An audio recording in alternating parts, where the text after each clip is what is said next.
Bienvenido, Diego Ordóñez, gracias por aceptar la invitación y concurrir a Guayaquil para esta maratón, que esperamos que no sea la única. Le decía yo que solo 2 personas se expusieron antes a un formato así de largo e intenso, que fue María Paula Romo, cuando era ministra de Gobierno, por cierto es la nueva ministra de Gobierno extraoficial.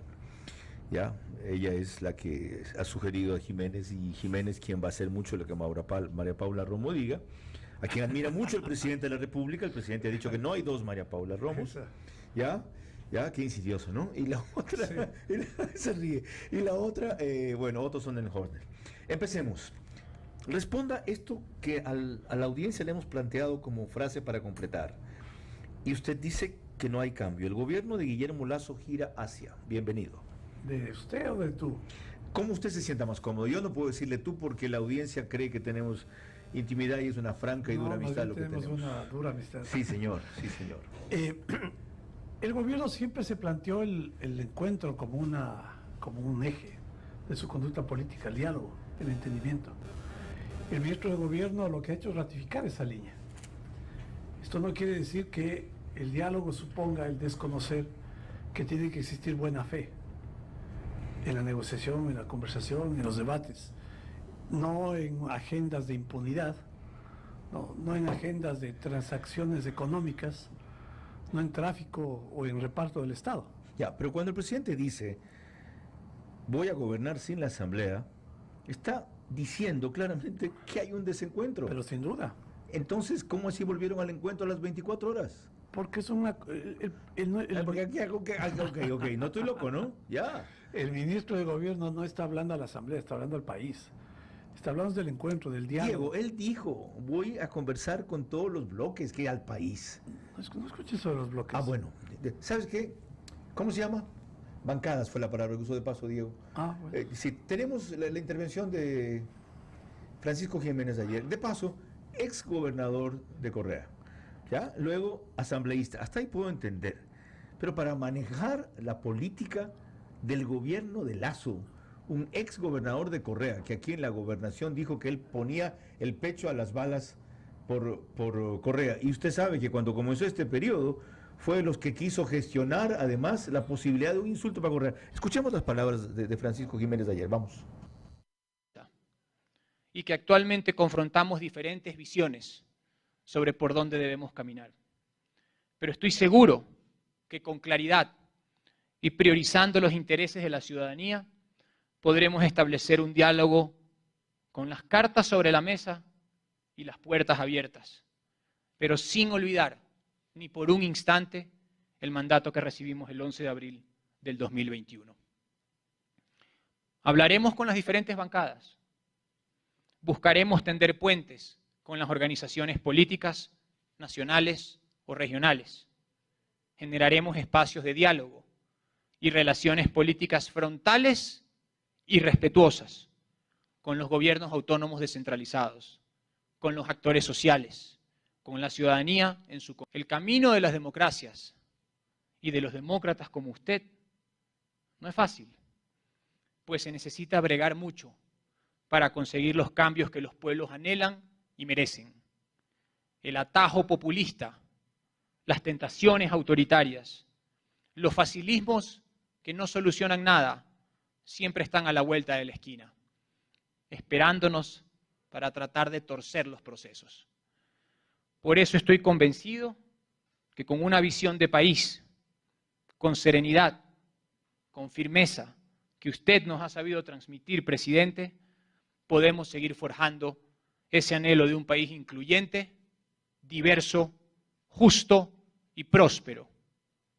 17 horas 24 minutos, me dice Mario Tamayo que dije que buscó un insulto y no indulto, es decir, pronuncié mal la palabra. Si eso hice, disculpen, quería decir un indulto, es decir, perdón, que es el que corresponde al Ejecutivo, amnistía corresponde a la Asamblea. Ahí tienen, hablaremos con las diferentes bancadas. Bueno, reivindiquemos la afán de diálogo, no encontremos quinta pata al gato. Ya, pero ¿cómo así?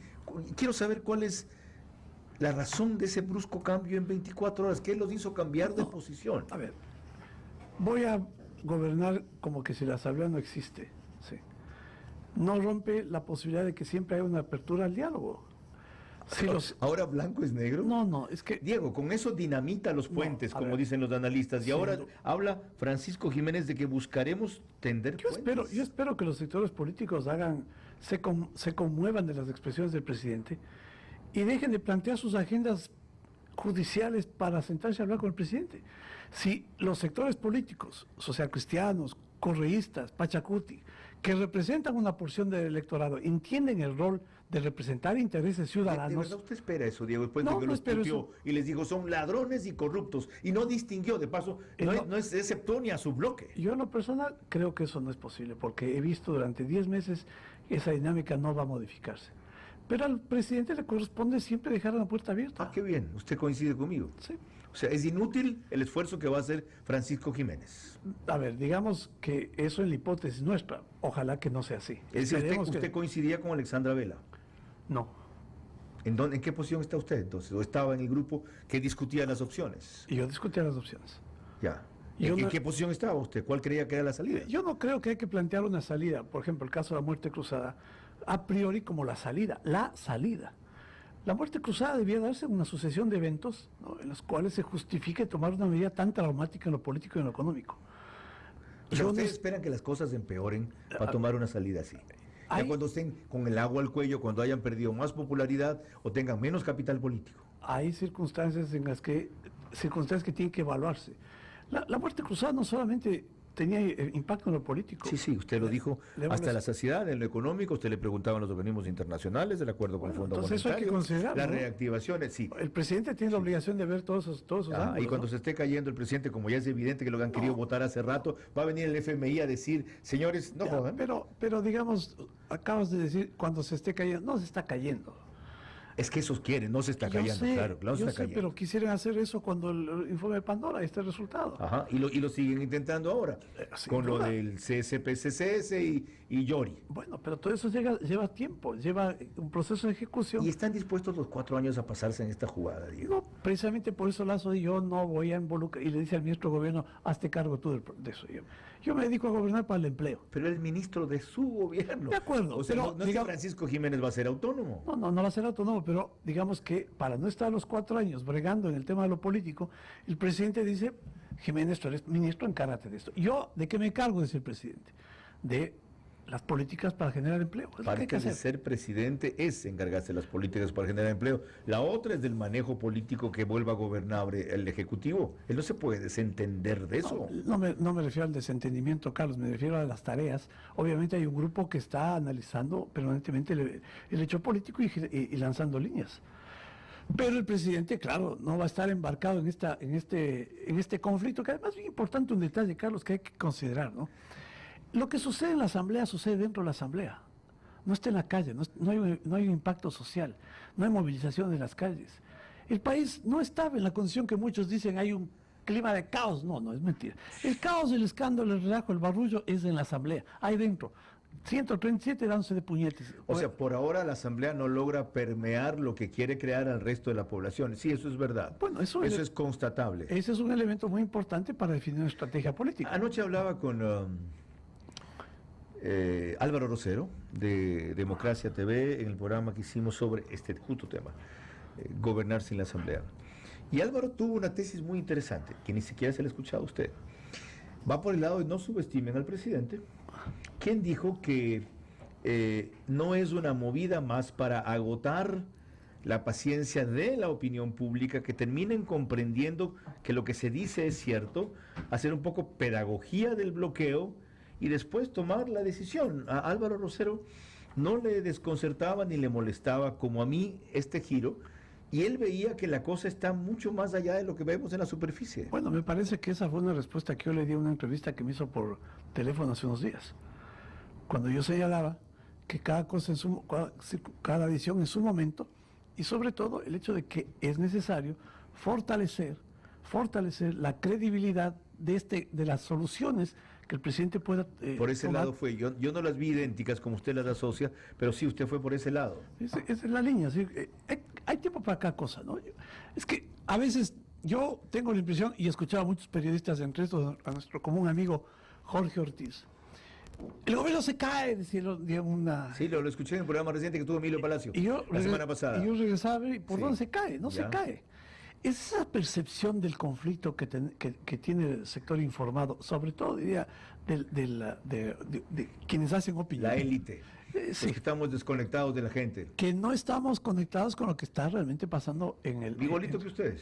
No, porque nosotros Peor hacemos que seguimiento, ustedes, ¿no? estamos en territorio. Estamos en territorio. Estamos en ¿Usted iba a territorio. Cerro de las Cabras? ¿Ah? ¿Usted iba a No, Cerro de pero- las- Yo sí, mire quién me acompañó una vez que subí a Sí. Cerro de las Cabras. Bueno, yo no he estado Y en las subí- cabras, pero he estado en todas las parroquias donde fui electo en el... Usted lo que estaba es cabreado. No. Estamos con Diego Ordóñez, consejero presidencial, ¿ya? Y volvemos con él enseguida. Primera parte de nuestra conversación sobre este giro, cambio o evolución, como más bien se interpretan sus palabras, que está teniendo el gobierno respecto a su relación con la Asamblea. Y apenas hemos empezado. Preguntas fundamentales. No me trastocaste el orden de esta cuestión, ¿no? Ok. Lo que pasa es que quiero ir de más a menos importantes. ¿Está usted a favor o en contra de las amnistías otorgadas por la Asamblea Nacional? En contra, 72%. 72%. Lees bien al revés. Lee usted. 62% de la muerte cruzada. Ya. ¿Apoya o rechaza que la Asamblea Nacional haya negado y archivado la ley de inversiones propuesta por el presidente Lazo? Rechaza 66%. Ok. ¿Cree usted que es verdad la denuncia hecha por Guillermo Lazo sobre chantajes recibidos por parte de asambleístas a cambio de dar sus votos? Para mí es la pregunta más importante. 60% que es verdad. 2/3 partes. ¿Está usted a favor o en contra con que el presidente de la República invoque la muerte cruzada? 61% a favor. Es que yo estoy enterado de la encuesta. Ah, no, usted lee al revés. No, Él hizo la encuesta. ya me habían comentado, ya sabía. Se puso a ver esto. Y luego, un grupo de ecuatorianos considera que el presidente de la República debe llamar a consulta popular para que el pueblo decida sobre los principales problemas que tiene el país. Otro grupo de ecuatorianos considera que una consulta popular sería una pérdida de tiempo y recursos. ¿Con quién está usted de acuerdo? Con que haya consulta popular 52%. Esta es casi empate. Esta es apretada, porque la gente entiende menos y duda más del mecanismo de la consulta. Ok. ¿Ustedes creen, ya voy contigo, ¿ustedes creen que en algún momento van a tener una coyuntura mejor para darle un golpe de timón y resolver las cosas como no quiso Jaime Roldós cuando le dijo a Alejandro Román Armendáriz, vamos por el plebiscito? El presidente Roldós desistió, Alejandro Román renunció y al año siguiente lo asesinaron a Roldós. ¿Para qué la coyuntura? ¿Para qué? Para tomar una medida radical, traumática, como usted le llamó, como la muerte cruzada, con consulta.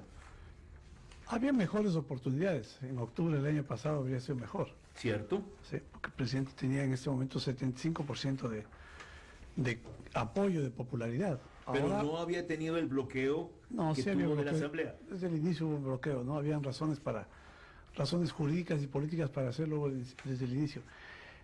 La pregunta, Carlos, es, ¿qué queremos solucionar? ¿Qué queremos solucionar? El chantaje que impide a un gobierno Si uno cumplir su plan. uno se somete al chantaje, claro. Pero como no hay espíritu de sometimiento al chantaje, los chantajistas que sigan ahí en su juego. Pero el bloqueo sigue en el suyo.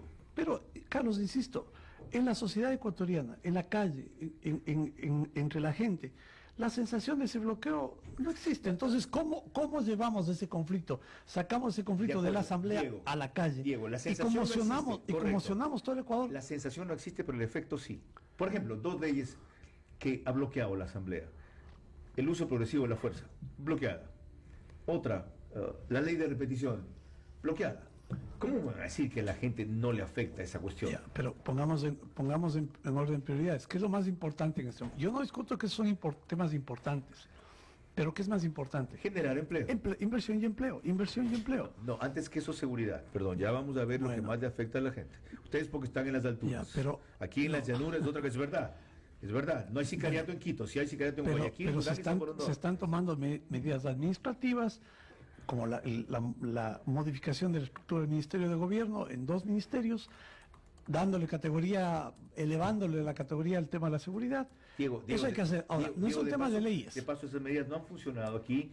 Se lo dijimos hace poco al que ustedes mandaron, Max Campos, creo que se llama viceministro de Seguridad. 2 meses tiene el señor aquí, atendiendo de paso no digo que ha sido por eso, una exigencia mía, que yo reclamé que Alexandra Vela debía venir a despachar aquí. No hicieron eso, lo mandaron este señor. Y las cifras se han duplicado en los 2 meses que él ha estado en muertes violentas y en sicariato. Entonces no funcionan las medidas administrativas.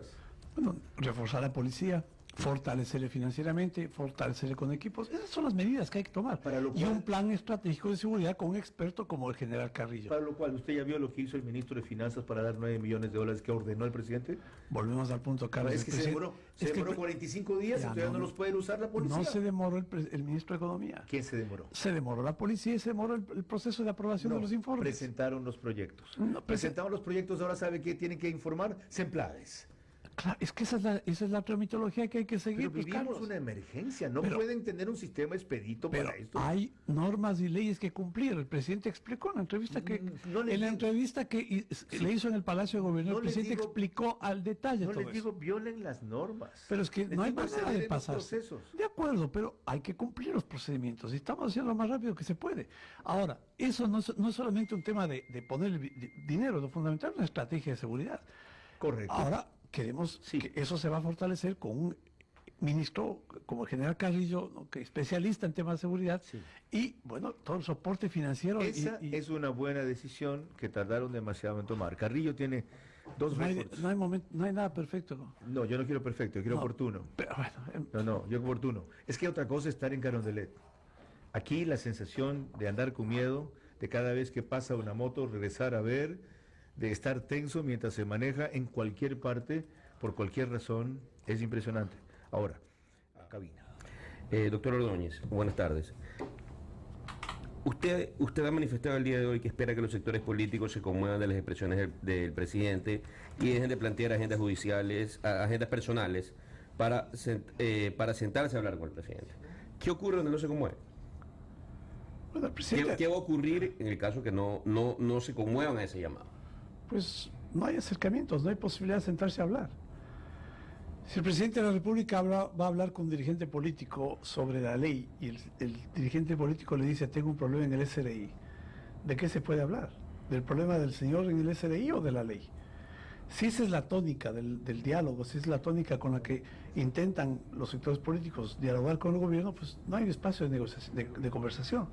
Hay que poner por delante los temas que le interesa a la gente, y no quiero ser retórico.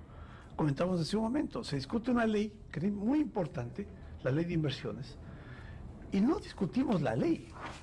O sea, ustedes aceptan, obviamente, que les discutan lo que les tengan que discutir sobre la ley. Pero claro, me parece que este artículo no está bien, me parece que este artículo está mal, perjudica a tal sector, es imperfecta o es perfectible bajo esto. El asambleísta Daniel Noboa, presidente de la Comisión de Régimen Económico, no es de la bancada oficialista. Él tomó el proyecto, lo empezó a discutir, abrió el diálogo, él asumió la negociación sobre ese proyecto. Se hizo cambios, se hizo ajustes, se llegó a un informe de mayoría y ese informe no fue considerado. Es la verdad. Entonces, pasó lo mismo con la ley tributaria. Vean, ¿quiénes son los culpables de que al final la ley pasó con una base mínima, la base imponible de $2.500 para el incremento en las tablas de tributación? La falta de apertura en la Asamblea a discutir. Hubo un informe de mayoría que elevaba a 3.500. Ese informe tuvo 30 votos. Usted es político. El descrédito de la Asamblea, la mala imagen de la Asamblea. ¿Eso es insulto o nada? No. Para mí la actividad política es una actividad lícita y admirable. Más vale. Los políticos gobiernan el mundo. Más vale hay que dejar de satanizar a los políticos. Estoy de acuerdo. A esos que satanizan a los políticos son los que quieren desinstitucionalizar. Ese fue un error nuestro que Diego Ordóñez nos señaló a muchos de la clase periodística con razón, porque nos pasamos desprestigiando a los políticos de los partidos en general. Y salieron estos movimientos ciudadanos. Pinargote, Jorge Vivanco, a Félix Narváez, a quien mencionó hace un rato, Jorge Ortiz, yo, boom, creamos el caldo de cultivo para el engendro de Correa. Ese es un error que cometimos como prensa, los críticos independientes, mucho a inicios del 2000. Resultado, ahí está. Perdón, prosigue. Usted es político. En las cifras que estábamos revisando, ¿cree que la desaprobación que tiene la Asamblea es directamente proporcional a la credibilidad que aún tiene el presidente? Digo que aún porque es un 60% para mí, cuando dicen que un 60% que confía. Para mí, yo se lo atribuyo directamente a que la gente todavía confía en un 60% del presidente. ¿Usted cree que es así? A ver, digamos que a mí me parece muy malo para el país que la credibilidad de la Asamblea esté en los niveles en que está. Ya. Porque la gente pierde... Pero esa misma gente confía en el presidente. Sí, pero lo importante es mantener la credibilidad en el sistema democrático, en las instituciones. Ya. Y los políticos que están en la Asamblea deberían entender eso para evitar caer en los niveles en los que están. Ahora, ¿eso beneficia al presidente de la República? No. El presidente de la República no está creciendo sobre el descrédito de la Asamblea. No está creciendo. El presidente está creciendo en credibilidad por lo que el presidente hace. Y por el mensaje de esperanza que genera, por la expectativa positiva que genera. O sea, no es un discurso político confrontativo para ganar réditos en torno a su credibilidad, no. Es algo legítimo, dice usted. Pero digamos que la ciudadanía lo que hace es un contraste, ¿no? Dice lo que sucede en la Asamblea versus lo que hace el presidente. El conflicto es en la Asamblea. ¿El presidente se ha metido en ese conflicto? No, el presidente ha tomado distancia. Él ha denunciado lo que está pasando en la Asamblea, ha puesto las cartas sobre la mesa, puso nombres cuando le pidieron que ponga, cosa que nunca ha hecho un presidente de la historia de este país, jugarse el riesgo de poner nombres de personas que están traficando con su voto. ¿Cómo valoraría usted, Guadalupe?